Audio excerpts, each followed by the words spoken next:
ওগুলা বললে তো মানুষ বিশ্বাস করবে না। স্বজন ভাই ব্রাদার যারা আছে এখন না, প্রথমে কেউ দিছে 500, কেউ দিছে 1000। এখন আমি 26 তারিখ থেকে আমার ছেলের মানে কথা বলেন, আমি সারা রাত মাথার কাছে জায়গা জায়গা কই, কেউ আমার 1 মিনিট ফোন দিয়ে জিজ্ঞেস না যে আমার তোমার ছেলে কেমন আছে। আমি সারা রাত ছেলের কাছে বয়ে বয়ে জাগাই ভাবি, অন্য দিক তাকাইলে অন্য দিক গেলে আমি না খাই। পাশে দোকান, ওই দোকান থেকে চাই না আমি খাই না, কারণ কখন জানি অন্য দিক তাকাই না, যদি কোনো সময় নড়াচড়া না করে পাশে দিই মানুষ মারা যায়। আমি এই অবস্থায় থাকি, তাও কোনো আত্মীয় স্বজন সাহায্য করে না। ভাই, কেউ থাকে গাছতলায়, কেউ থাকে 5 তলায়। আজকে এই অসহায় বোনটি আসছে কোনাবাড়ি থেকে একটি হেল্পের ভিডিও করার জন্য। ভাই, এই বোনের কথা শুনে সত্যি খুব মর্মাহত হয়েছি। আজও তারা এখানে আসছে আজকে দুপুর বেলা, ঘরে খাবার নেই, সকালবেলা নাস্তাটা পর্যন্ত জুটে নেই। তারপরও এ মার আশা এর চোখের আলো ফেরাতে। ভাই, যে যেখান থেকে দেখতেছেন ভিডিওটা, মেহেরবানি করে শেয়ার করে দেন। আপনি না পারলেন, কিন্তু আর একটা ভাই আপনার শেয়ারের কারণে ভিডিওটা দেখার পর সে হয়তো কিছু অনুদান এ মাকে দিবে। তাই আপনি ভিডিওটি সর্বোচ্চ শেয়ার করে দিন এবং মনোযোগ সহকারে এই বোনের দুটি কথা আপনারা শুনুন। আসলে আপনি যদি আত্মকেন্দ্রিক হন, আপনি যদি হৃদয়বান হন, আপনার হৃদয় যদি নাড়া লেগে থাকে, তাহলে অবশ্যই তার আদরের সন্তানকে 10 মাস 10 দিন গর্ভে রাখার পর যে সন্তান ভূমিষ্ঠ হওয়ার পরে আদর করে বড় করে 5টি বছর পার করেছে, সেই সন্তানকে বাঁচিয়ে রাখার জন্য মায়ের আকুতি অবশ্যই আপনাকে মর্মাহত করবে। তাই যে যেখান থেকে দেখতেছেন ভিডিওটি শেয়ার করে দিবেন এবং আর্থিক সহযোগিতা আপনারা করবেন, সে আশাবাদ ব্যক্ত রাখতেছি গাজীপুর রেস্টুরেন্টের পক্ষ থেকে। অনেক চেষ্টা করে কিছু টাকা জমা দিয়া শুরু করছি মহাকালী। একটা দেওয়ার পরে মানে আমার ভাগ্য এত খারাপ, মেশিন নষ্ট হয়ে গেল।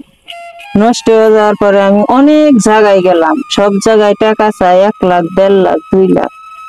আমার স্বার্থ না, সম্ভব না, কারো কাছ থেকে আমি একটা টাকাও রোজগারও করতে পারলাম না, কোনো জায়গায় সাহায্য পেলাম না। অনেক জায়গায় সাহায্য চাইছি, অনেক জায়গায়, যেখানে যেখানে মানুষ কয় যে এই সমিতির গেলে, ওই সমবায়ে গেলে, এই জায়গায় ওই জায়গায় যান, গেলে পাইবেন, কোনো জায়গায় আমি পাই না। এক জায়গায় মাত্র 1500 টাকা পাইছিলাম, কিন্তু 1500 টাকা পাইছি, ওই টাকা বাচ্চার ওষুধই কিনা হয়। আবার ডাক্তারের কাছে গেলাম যে ম্যাম, আমি তো ভিডিও থেরাপি টাকা জোগাড় করতে পারি না, আমি কি করবো, আমার ছেলেটারা একটু বাঁচান।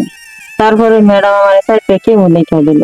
করতো আগে আর কেমো দিলে কোনো কাজ হইব না, ভিডিও থেরাপি দিতে হবে। আমি তো আপনি একটু, আমি যদি এর ভিতরে কোনো জায়গায় একটু সাহায্য পাই রেডিও থেরাপি দেওয়ার মতো, তারপরে আমি ওরে 2-1টা কেমো দিয়ে দিব। কিন্তু এই পর্যন্ত আসানিয়া মিশন গেছি, অনেক জায়গায় আমি একা একা দৌড় পাচ্ছি, শিশু হাসপাতালে গেছি, পিজিতে গেছি, কোনো জায়গায় কাজ হয় না, আমি টাকাই জোগাড় করতে পারি না। আবার এই 2-3 মাস আগে এই জায়গায় আবার মহাখালী ক্যান্সার হাসপাতালে রেডিও থেরাপি ঠিক হইলো 3টা কেমো দেওয়ার পর। তারপর এই জায়গায় আবার আমি 25টা রেডিও থেরাপি দিলাম, দেওয়ার পরে আর 1টা কেমো আছে। কিন্তু 1টা কেমো, এই যে লাস্ট কেমো দেওয়ার পর থেকে 26 তারিখ থেকে আমার বাচ্চা একদম মানে কোনো, ও বাইসা আছে নাকি এরকম নড়াচড়াও নাই। আমি 26 তারিখের পর থেকে হাসপাতালে। এখন আমার ছেলে ভিএনএ এমআরআই করাইতে হবে, সিটি স্ক্যান করাইতে হবে। এই জন্য সবার কাছ থেকে ভিক্ষা চাইছি যে আমার কেউ একটু সাহায্য করেন। আমার মনের ভিতর অনেক আশা যে আমি এই চেষ্টাটা করে দেখি, আমি এই পরীক্ষাগুলা করে ম্যাডাম করে দেখাই, ওনারা বলুক যে আপনার ছেলের আর কোনো সমস্যা নাই। এই জন্য আমি সবার কাছে আছি যে আমি এই টেস্ট গুলা করাই দেখি, আমি করাইতে পারতেছি না, এই জন্য সবার কাছে আসছি যে আমি এই টেস্ট গুলা করাই ম্যাডামের কাছে দেখাই, ম্যাডাম বলুক। আমার কারো এইগুলা করাইলে আমার কারো কোনো সাহায্য আমি চাবো না। হ্যাঁ, আমার ছেলের যেন ওনারা বলে যে আপনারা ছেলের আর কোনো ক্যান্সার নাই, তাইলে আমি আর কিচ্ছু চাই না, কারো কিছু চাই না। আমি এখন টেস্ট গুলা করাইতে অনেক টাকা লাগে, অনেক। আমি মনে করেন আমার চোখের পানি পড়তে পড়তে আমার চোখের পানিও নাই, আমার বাসাও নাই, আমি কার কাছে কি বলবো। আমার ধান্দা এখন একটা, আমি ছেলেদের মানুষকে ক্যান্সার হইলে বাঁচে না, আমি শুধু ওই ধান্দায় থাকি, আমার কোনো ধান্দাও নাই, কোনো বাসাও নাই।